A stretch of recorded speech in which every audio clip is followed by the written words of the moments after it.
Namaste and welcome to this exciting episode of Sathology Debunking Mythology। आप हमारे channel को share करिए, अपने हर एक फ्रेंड को भेजिए हमारे वीडियोस। हमारे वीडियोस एक धार्मिक व्यू पॉइंट लेकर आते हैं हर चीज़ में, और आपका सहयोग की बहुत आवश्यकता है। आप हमको सपोर्ट भी कर सकते हैं, लिंक सारे स्क्रॉल में। चलिए आज के शुरू करते हैं। एक प्राइम मिनिस्टर मोदी का एक स्टेटमेंट आया, बड़ा ज़बरदस्त स्टेटमेंट था। Today, India takes a defining step in its civil nuclear energy, advancing the second stage of its nuclear program. Second stage क्या था? तो पहला था कि हम दूसरे कंट्रीज़ के साथ लें, यूरेनियम खरीदें और पावर प्लांट चलाएं। दूसरा था ब्रीडर रिएक्टर्स प्रोड्यूस करना। ब्रीडर रिएक्टर्स, और पहले जो जनरली ये सारे रिएक्टर्स फिजन रिएक्टर्स होते हैं।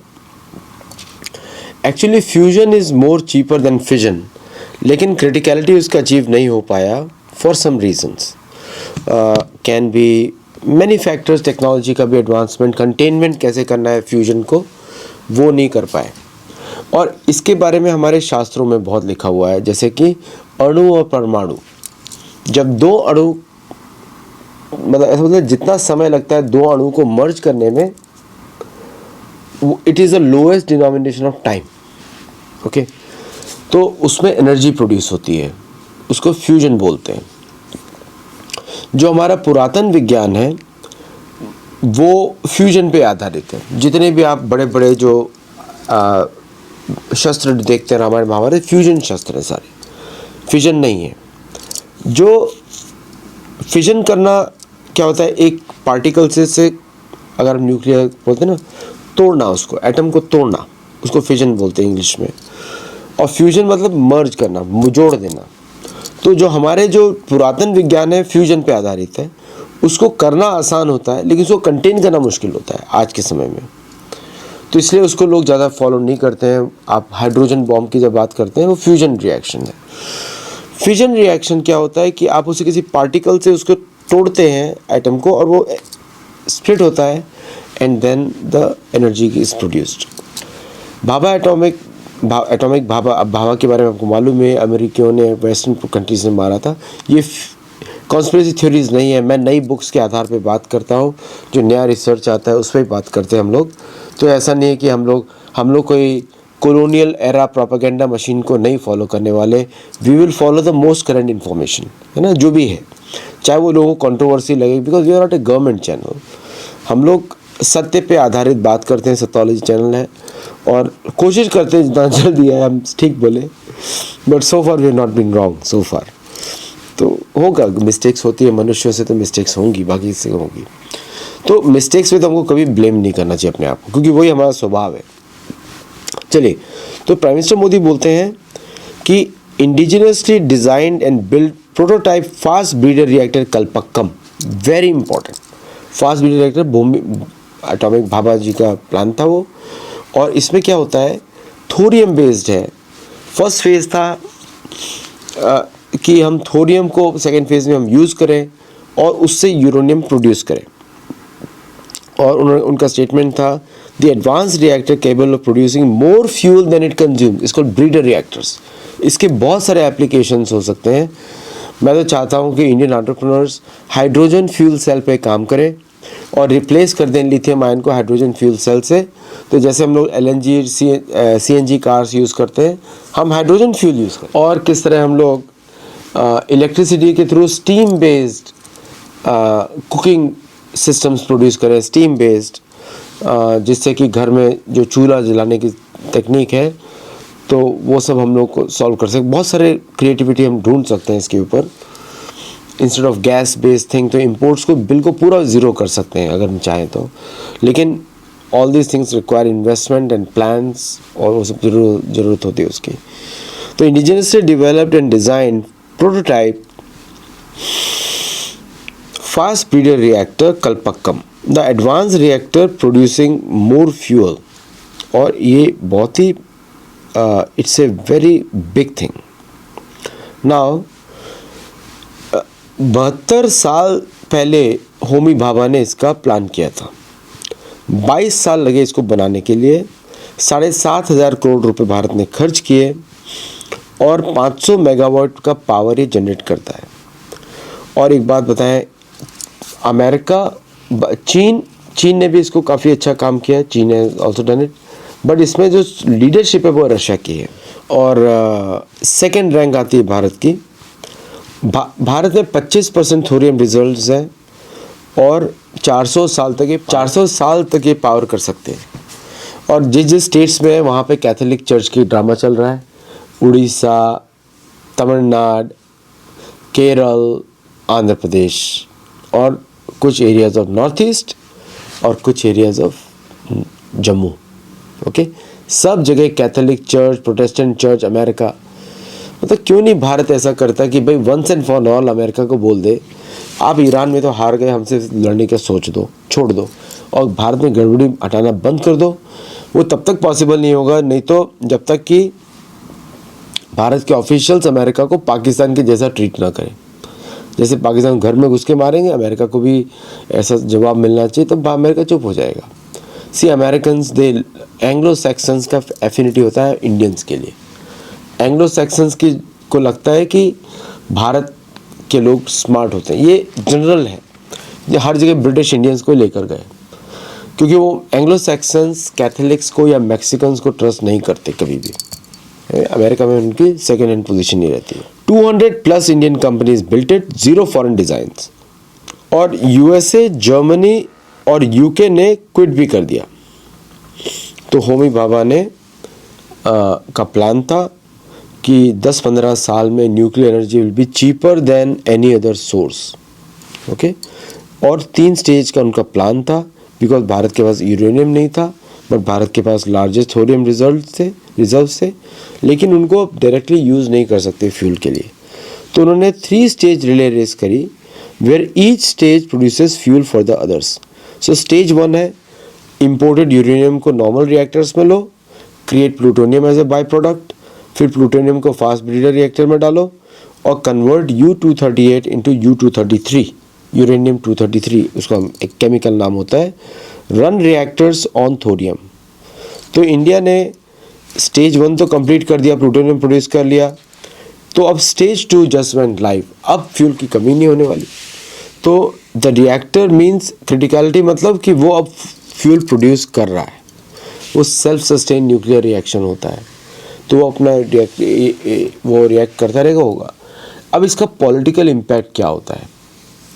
पॉलिटिकल इम्पैक्ट ये होता है कि Bharat is energy secure for next 400 years.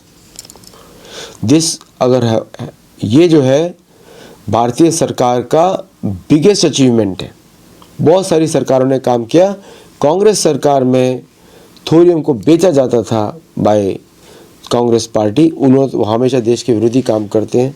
So they were trying to sell that, और कितने सारे न्यूक्लियर साइंटिस्ट को मरवाया, क्योंकि अमेरिका नहीं चाहता। देखिए अमेरिका क्या है, इंटरफेयर करेगा, आपको दबाएगा, मारेगा, जब तक आप खड़े नहीं होते उसके सामने। ये एंग्लो सैक्सन्स की बीमारी होती है। एक बार आप खड़े हो गए, फिर वो डर के मारे भाग जाते हैं, वियतनाम नहीं छूते। और उनके चर्चेस को आपको बाहर रखना पड़ेगा हमेशा, वो चर्च के थ्रू इंटरफेयर करते हैं। और या फिर उनके जैसे जहाँ पे उन लोगों को ज़्यादा इम्पोर्टेंस दिया जाता है, जैसे कि कुछ ऑर्गेनाइजेशन है, एजुकेशन इंस्टीट्यूट्स हैं, आई एम नॉट श्योर, इसलिए मैं कंडीशन डाल रहा हूँ, TISS करके बहुत सारे ऑर्गेनाइजेशंस हैं, तो लोग इन्वेस्टिगेट कर लें। अब मैं तो हिंट दे सकता हूँ बस। तो बट ऐसे करके ऑर्गेनाइजेशन जो अमेरिकन अलाइड होते हैं उनके थ्रू घुसते हैं। तो भारत को बहुत ध्यान रखना पड़ेगा अपने साइंटिफिक कम्युनिटी को बचाने के लिए, और साइंटिफिक कम्युनिटी को भी अपने आप को खुद को थोड़ा होशियार रखना पड़ेगा। They don't fall into trap. Green card के ट्रैप में तो बिल्कुल मत फंसे। ग्रीन कार्ड के ट्रैप में आपके बच्चे आपको छोड़ देंगे ग्रीन कार्ड के चक्कर में, क्योंकि परिवार बर्बाद हो जाते हैं सिटीजनशिप के चक्कर में, है ना। तो उसके चक्कर में बिल्कुल मत पड़े। ये तो सभी इंडियन ऑफिशियल्स के लिए होना चाहिए, उनके बच्चों की पूरी, they should not be allowed to work for foreign countries, है ना। तो बहुत सारे लोग के ऊपर ही पड़ेगा। सो बी रेडी। तो ये बहुत बड़ा चीज़ है। और अमेरिका ने जिस तरह इसरो को सबोटाज किया, या फॉरेन वेस्टर्न कंट्रीज़ ने, अमेरिका खासतौर से, क्योंकि उसको एलोन मस्क को अपना स्पेसएक्स बढ़ाना है, तो सबोटाज जिस तरह किया इसरो को, भारत को लाले पड़ गए हैं इस समय, और प्राइम मिनिस्टर के ऑफिस के डायरेक्टली अंडर आता है वो, पीएमओ के अंडर। सो भारत को बहुत चेक करना पड़ेगा। इसरो, एचएएल को किस तरह सबोटाज किया उन्होंने तेजस के लिए, और उसका डायरेक्टर अभी भी कितने शांत वो देता है, maybe he is working behind the scenes. तो but they put levies also, लेकिन उससे बड़ा होशियार रहना पड़ेगा, बिकॉज अमेरिका नहीं चाहता, इतना जलन करता है ना, ऐसे जलेल बोलते हैं ना वो, आजकल तो लोग गर्लफ्रेंड बॉयफ्रेंड, जो एकदम जली हुई पर्सनैलिटी, एनवियस, जेलस, कोई प्रमोट नहीं होना चाहिए, सिर्फ हम बचेंगे, कोई दुनिया में नहीं रहेगा, that can of mind set. तो उसमें इसके वजह से आपको बड़ा कॉशियस रहना पड़ेगा।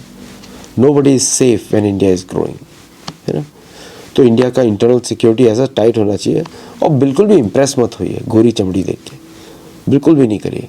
अमेरिका में देखिए ना, जो नेटिव अमेरिकन होते हैं वो ब्राउन होते हैं, जो ओरिजिनल अमेरिकन होते हैं ब्राउन होते हैं। ये तो यूरोपियन सेटलर्स हैं, उनके डिसेंडेंट्स हैं, इनके हाथ में पावर है। So don't get impress with the colour skin, don't get carried away. आप इन लोगों को एक साधारण व्यक्ति के गले पे हार वार नहीं पहनाने का, इन लोगों को कोई ज़रूरत नहीं था इतना स्वागत करना। पहनाना तो साधुओं को पहनाए जो अच्छा काम कर रहे हैं धर्म के ऊपर, है ना। 5 स्टार होटल तो उनको बुलाएं, वैसे 5 स्टार होटल में तो लोग मन दूषित हो जाता है। तो anyway, so it's a great achievement Bharat का, one of the biggest achievements of India, ये thorium based reactors going critical. इसके एप्लीकेशंस पावर में, इसके एप्लीकेशंस ट्रेन्स का एनर्जी, कितने सिटीज़ चला सकते हैं। और अगर इस तरह का क्रिटिकलिटी अगर भारत और मिनिचराइज करता जाएगा, और भी छोटे छोटे, nuclear energy is very safe energy, it has no, as long as safety is maintain. जैसे अमेरिका जो है बुशेर न्यूक्लियर प्लांट पे अटैक कर रहा है ईरान के, अगर हम उस तरह की सेफ्टी इंश्योर कर दें, कोई मिसाइल ना आ पाए, कोई कुछ ना आ पाए, then India is playing in a good way. तो उसको सिक्योरिटी का भी बहुत ज़रूरत पड़ेगा हर जगह पे जहाँ जहाँ भी लगते हैं। और तमिलनाडु जैसे स्टेट में, जो कि पूरा का पूरा anti India, anti Hindu, church के द्वारा चलाया जा रहा स्टेट है, उधर तो आपको और भी सिक्योरिटी रखनी पड़ेगी फॉर अगेंस्ट लोकल सबोटाज। और भारत के लिए सबसे बड़ा सिक्योरिटी स्केट तो कांग्रेस पार्टी है, उसके सारे लीडर्स ही फॉरेन के हैं। पैदा हुआ कोई इटली का जिसका ड्यूअल सिटीजनशिप है, तो this is a dangerous thing for India. और उसके बच्चों का भी क्या होगा पता नहीं। So this is a great achievement. Security की भी बहुत ज़रूरत पड़ेगी, और एप्लीकेशंस आर फिनोमिनल, बहुत सारे एप्लीकेशंस है इसकी विद द पावर। तो it's a very good energy security move for India. तो बाकी देशों में जलन तो मचने वाली है, इंक्लूडिंग फ्रांस। फ्रांस ने जो यूरेनियम के लिए अफ्रीका में किया है, वो सुनेंगे तो गोवा के इंक्विजिशन वाला जेवियर का काम थोड़े हल्के लगेंगे। Just giving a hint, okay. France ने वो सब काम किया है लंबे समय से।